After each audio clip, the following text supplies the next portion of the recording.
سلام همه دوستای خوبم، امیدوارم که حالتون خوب باشه. امروز هم با من همراه باشید تا با همدیگه یه حلوای هویج فوق‌العاده خوشمزه رو درست کنیم.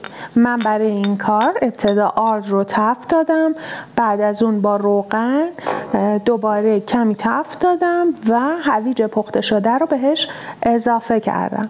بعد از اینکه هویج و آرد رو کاملا مخلوط کردم، شکرم رو بهش اضافه میکنم. بعد از شکر نوبت گلاب و هل ساییده شده است.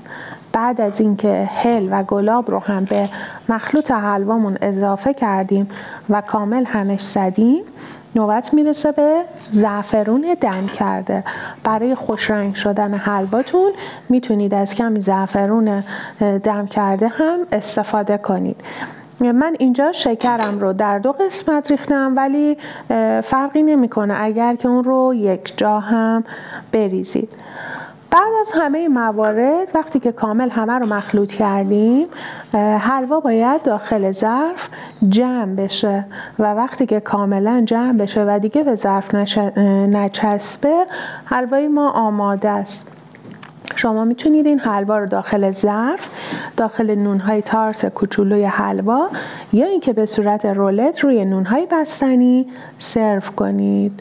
نوش جانتون.